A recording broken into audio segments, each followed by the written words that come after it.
नमस्कार। आज की इस आरोग्य चर्चा में सभी का स्वागत है। जैसे कि हम जानते हैं कि पुणे स्टेट में बहुत सारे पेशेंट जो है वो जीबी सिंड्रोम के मिल रहे हैं और उसमें से कुछ डेथ्स भी रिकॉर्ड किए गए हैं। मुंबई में भी इसके कुछ पेशेंट्स देखे जा रहे हैं और महाराष्ट्र में इसके पेशेंट्स अभी धीरे धीरे ज्यादा करके रिकॉर्ड हो रहे हैं। सो ये जीबी सिंड्रोम क्या है, इसके सिम्टम्स कौन कौन से हैं और इसके लिए रेमेडीज क्या क्या रहती है, इन सब का जो है वो आयुर्वेद के बारे में हम विचार आज करेंगे। सो ये जीबी सिंड्रोम जब भी हम कहते हैं तो ये जीबी सिंड्रोम क्यों होता है, इसके जो हम कॉजेस कौन कौन से होते हैं वो भी देखेंगे। सो जीबी सिंड्रोम जब भी हम देखते हैं तो ये क्या है वो पहले समझ लेते हैं। सो ये जीबी सिंड्रोम जो है वो माइलिन शीथ जो रहता है उसका ये डीजनरेशन रहता है।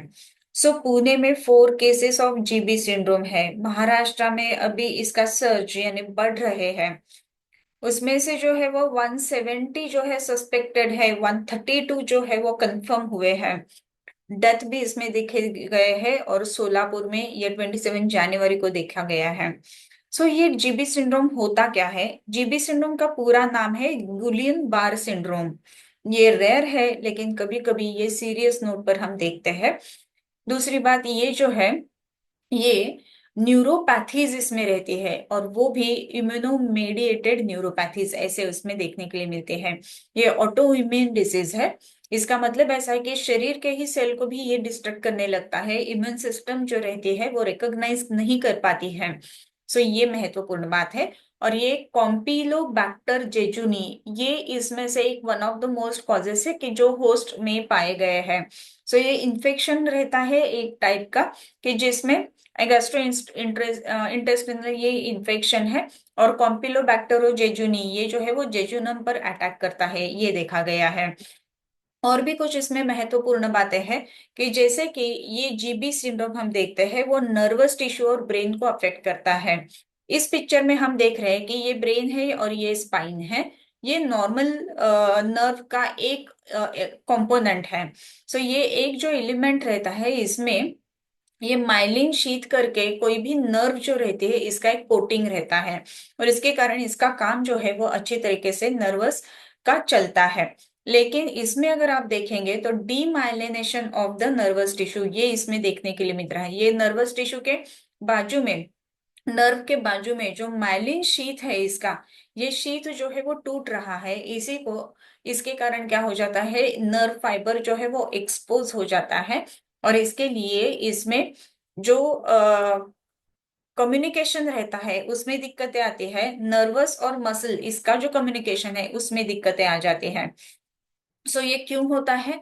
सो इसके रिस्क फैक्टर्स कौन कौन से रहता है? तो इसका जो मेन कारण पाया गया है वो है कैंपिलोबैक्टर जेजुनी। ये एक पद्धति के पैरासाइट्स रहते हैं। ये एक पद्धति के जो हम पैथोजेंस बोल सकते हैं ऐसे होते हैं कि जो हमारे खाने के पीने के कारण हमारे जो इंटेस्टिन्स है स्पेसिफिकली जेजुनम जो है उसमें ये बहुत ज्यादा मल्टीप्लाई होते हैं और फिर ये नर्वस टिश्यू को अफेक्ट करने लगते हैं। सो इसका एक मेन कारण जो रिस्क फैक्टर जो पाया गया है वो है सीडेंटरी लाइफ। सो आपको ये ध्यान में रखना है कि अगर आप बहुत ज्यादा समय एक ही जगह पर बैठ रहे हो तो आपको मूव होना है।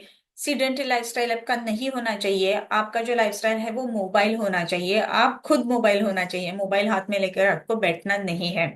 दूसरी इसमें रिस्क फैक्टर जो बहुत रहता है वो multiparous woman above 40 on oestrogen therapy.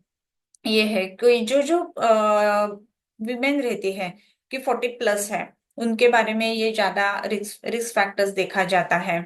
इसमें और भी जो रिस्क फैक्टर्स है उसमें एक महत्वपूर्ण बात हमें ये देखने के लिए मिलती है कि जैसे कि सीडेंटरी लाइफस्टाइल जो है इट लीड्स टू ओबेसिटी। और ओबेसिटी होने के कारण क्या हो जाता है, वो जो बैक्टीरिया है सो उसका पैथोजेन है, सो उसका परिणाम शरीर के ऊपर जल्दी आ जाता है और फिर ये जीबी सिंड्रोम के सिम्टम्स में लैंड अप हो जाता है। फैमिली टेंडेंसी ये एक इसका रिस्क फैक्टर है। मेल फीमेल रेशो अगर इसमें हम देखेंगे तो मेल का रेशो इसमें ज्यादा है फीमेल के रेशो से। सो मेल जो है वो 3.3 अगर है तो फीमेल एक उससे अफेक्ट हो जाती है। इस तरीके का मेल फीमेल रेशो इसमें पाया जाता है। ये मेल फीमेल रेशो में हम देखते हैं कि मेल जो है वो ज्यादा अफेक्ट हो जाते हैं। इसके सिम्टम्स कौन कौन से होते हैं? तो सबसे पहली बात जो है वो है वीकनेस और सीवियर पेन। बहुत बार ऐसा है कि वीकनेस जो है वो हम किसी ना किसी टैबलेट को लेके, हाँ थकान है या फिर सोना चाहिए ऐसे करके निकल जाते हैं। लेकिन मस्कुलर वीकनेस ये एक स्पेसिफिक सिम्टम है कि जो इस जीबी सिंड्रोम में पाया जाता है। करने को कुछ इच्छा ही नहीं होती है, थकान बहुत ज्यादा रहती है। फिर सीवियर पेन, ये भी इसका एक लक्षण है। सीवियर पेन जैसे कि हम कहते हैं, तो पेशेंट जो है उसको नीज में, बैक में या फिर मसल्स में, स्पेसिफिकली काफ मसल्स में बहुत ज्यादा पेन होता है। सो ये एक सिम्टम इसमें पाया जाता है। इसके अलावा tingling sensation and difficulty in walking, ये भी देखने के लिए मिलता है। हाथ है तो उसमें टिंगलिंग सेंसेशन रहता है, ये एक महत्वपूर्ण बात है। मूंगी आना, झुंझुनाहट होना, इस तरीके से लक्षण इसमें पाए जाते हैं। पेशेंट जो है उसका नर्वस और मस्कुलर का कोऑर्डिनेशन अच्छे से नहीं हो रहा है। इसके लिए पेशेंट जो है ना वो अच्छी तरीके से वॉक नहीं कर पाता है। ये बहुत ही महत्वपूर्ण बात रहते हैं। डिफिकल्टी इन वॉकिंग, ये एक लक्षण इस जीबी सिंड्रोम में आता है। ऐसे कुछ सिम्टम्स आपको दिखे तो जरूर ही जरूर नजदीकी आयुर्वेदिक प्रैक्टिशनर या नजदीकी डॉक्टर को आपको दिखाना चाहिए। उसके अलावा और भी कुछ इसके सिम्टम्स रहते हैं, जैसे कि डिफिकल्टी इन ब्रीदिंग। जैसे हम देखते हैं कि एक्सटर्नल मसल्स यानी जो बोन्स को अटैच है मसल्स, वो जैसे ही ये होते हैं कि काम नहीं करते हैं, वैसे ही डिफिकल्टी इन ब्रीदिंग, अंदर के जो मसल्स है वो भी अच्छी तरीके से काम नहीं कर पाते हैं। और इसी के लिए क्या हो जाता है, ब्रीथ करने के लिए बहुत ज्यादा दिक्कतें आने लगती है। लेबर्ड ब्रीदिंग देखने के लिए मिलता है। यही कारण है कि मसल जो है वो अच्छे तरीके से काम नहीं कर रहे हैं, तो फोकस नहीं कर पाते हैं आईज। और इसके लिए डबल विजन देखने के लिए मिलता है। जो एक है उसी के जगह दो दो विजन्स ऐसे देखने के लिए मिलता है। ये एक सिम्टम इसमें देखने के लिए है। नमनेस इसमें है। जैसे कि कहा कि टिंगलिंग सेंसेशन है, वैसे ही थरथराहट, सरसराहट, इस तरीके से लक्षण इसमें पाए जाते हैं। और जैसे ही पेशेंट बोलने के लिए मुंह खोलता है तो वो जो मसल्स है मुंह के, वो भी अच्छी तरीके से रिस्पॉन्ड नहीं कर पाते हैं। इसके लिए बोलना भी जो है वो लेबर्ड यानी बहुत डिफिकल्टी से बोला जाता है। ये सब जो है वो जीबी सिंड्रोम के लक्षण ऐसे हमें देखने के लिए मिलते हैं।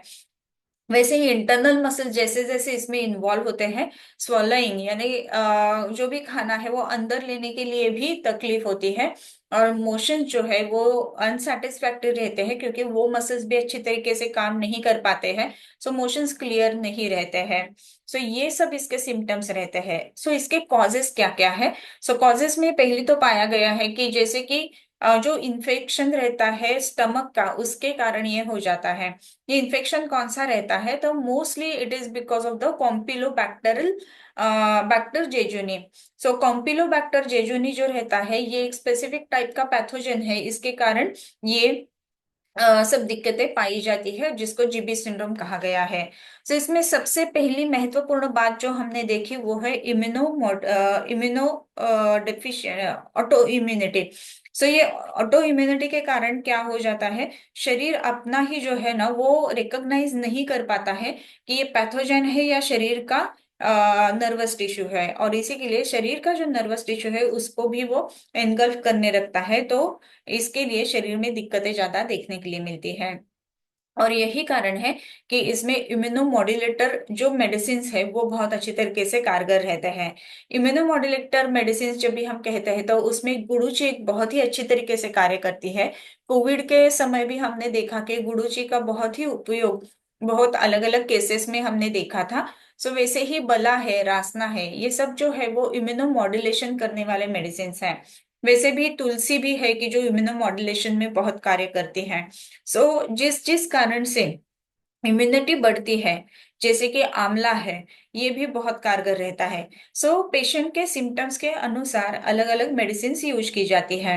अर्थात मेडिसिन कौन सी देनी है और उसके लिए पेशेंट ने क्या करना है, तो नजदीकी आयुर्वेदिक प्रैक्टिशनर या नजदीकी हॉस्पिटल में आपको संपर्क करना है, दैट आपके लिए जो उपयुक्त मेडिसिन है वो इसमें दिए जा सकते हैं। जीबी सिंड्रोम अगर देखने के लिए ये सिम्टम्स दिख रहे हैं तो घबराना नहीं है, जल्दी से जल्दी कोई भी मेडिकल सलाह आपको लेनी है। ये दशमूल भी इसमें मॉड्यूलेशन के लिए काफी कारगर रहता है। इसमें पंचकर्म भी हम कर सकते हैं। जैसे नस्य एक पंचकर्म है कि नासा ही शिरसो द्वारम ऐसे कहा गया है। सो नस्य जो भी करते हैं तो जो न्यूरोमस्कुलर जंक्शंस है कि जिसमें वो दिक्कतें आ रही है, इसके कारण लेबर्ड स्पीकिंग हो रहा है, लेबर्ड जो है वो सांस लेने के लिए हो रहे हैं, दे लेने के लिए डिफिकल्टीज हो रही है सांस लेने के लिए। तो ऐसे समय अगर नेजल मेडिसिन दिया जाता है जिसको नस्य कहा जाता है, इसका परिणाम इसमें बहुत ही अच्छे तरीके से हमें देखने के लिए मिलता है। सो ये महत्वपूर्ण बातें ध्यान में रखनी है। पंचकर्म में और भी एक महत्वपूर्ण बात है जिसको शिरोधारा ऐसे कहा जाता है। जीबी सिंड्रोम में अगर आप देखेंगे तो जैसे कि पैरालिसिस जैसे लक्षण देखने के लिए मिलते हैं, वैसे लक्षण इसमें पाए जाते हैं। जैसे कि बोलना नहीं पेशेंट कर पाता है या फिर चलना नहीं कर पाता है। सो ऐसे समय अगर मेध्य जो द्रव्य है उनकी शिरोधारा अगर दी जाती है तो पेशेंट के ऊपर उसका बेनिफिट जो है वो अच्छी तरीके से देखने के लिए मिलता है। वैसे ही हमने देखा कि इसमें पेन भी बहुत रहता है। सो ये पेन रिड्यूस करने के लिए अग्निकर्म काफी कारगर रहता है। सो अग्निकर्म से ये पेन जो है वो कम करने के लिए बहुत ही अच्छी तरीके से हम सिम्टम्स कम कर सकते हैं। और भी है कि बस्ती जो है वो सर्व वात रोगाणाम श्रेष्ठा ऐसे कहा गया है। सब वात रोगों में ये बस्ती उपयुक्त रहता है, श्रेष्ठ रहता है। और इसी के कारण क्या करना चाहिए, सो एक स्पेसिफिक बस्ती रहती है कि जिसमें ये जो न्यूरोमस्कुलर जंक्शन है वो एस्टैब्लिश करने के लिए मदद हो जाती है। सो इस तरीके से शिरोधारा है, नस्य है, अग्निकर्म है या फिर बस्ती है, इनका प्रयोग जो है वो ऐसे केसेस में जरूर हम कर सकते हैं। इसमें पथ्यापथ्य यानी आहार क्या लेना चाहिए क्या नहीं लेना चाहिए, ये भी बहुत ही इंपॉर्टेंट बात है। जैसे कि ज्वार बाजरा रागी ये जो है वो आप ले सकते हो, वॉलनट्स या फिर मखाना ये ले सकते हो। मिल्क अगर आपको अच्छी तरीके से डाइजेस्ट हो रहा है तो ले सकते हो। लेकिन ये ध्यान में रखना है कि आउटसाइड फूड या फिर जो रोड साइड फूड है वो आपको अवॉइड करना है क्योंकि ये कंटामिनेटेड हो सकता है।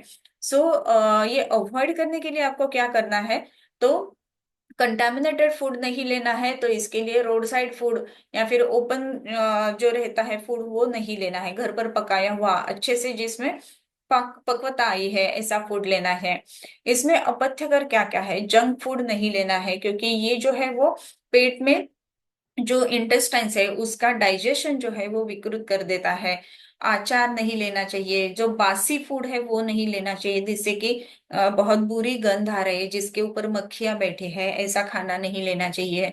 कर्ड्स जो है वो भी इसमें त्रिदोषकर कहा गया है, इसके लिए ये कर्ड्स इसमें नहीं लेने चाहिए। सो ऐसी सब जो बातें हैं वो इम्पोर्टेंट है। और आहार और पथ्य और जो डूज एंड डोंट्स है उससे जीबी सिंड्रोम से हम बच सकते हैं। सो डूज एंड डोंट्स जो है उसमें स्टेल फूड जो बाहर का खाना वो नहीं लेना है। जो भी खाना आप लेते हो वो बहुत अच्छी तरीके से उबला हो पका हो ये ध्यान में रखना चाहिए। और सिम्टम्स अगर देखने के लिए मिलते हैं कोई भी आपके फैमिली मेंबर्स में, तो जल्दी से जल्दी नजदीकी आयुर्वेदिक प्रैक्टिशनर को आपको रीच करना है, मिलना है। और उधर से सलाह लेके आप ये जीबी सिंड्रोम जो है वो टैकल करने के लिए उनसे सलाह ले सकते हो। आप ऑनलाइन भी हमसे कंसल्ट कर सकते हो। सो ये जो इम्पोर्टेंट बात है कि बहुत ज्यादा मात्रा में आजकल जीबी सिंड्रोम देखने के लिए मिल रहा है। सो ये जीबी सिंड्रोम कंट्रोल करने के लिए आयुर्वेद क्या कर सकता है, ये जानने के लिए ये आज का वीडियो। नमस्ते।